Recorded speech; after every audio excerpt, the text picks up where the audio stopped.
حضرت رسول الله گفتن که تقوا میگیم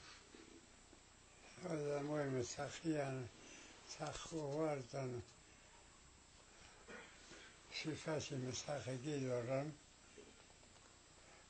همه امتثال اوامر میکنن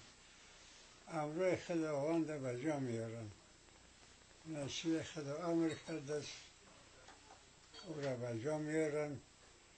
و اجتناب از نواهی پرهیز کردن از منهیات چیزی را خدا نکرده نکنه گفته او نظر داره معلوم است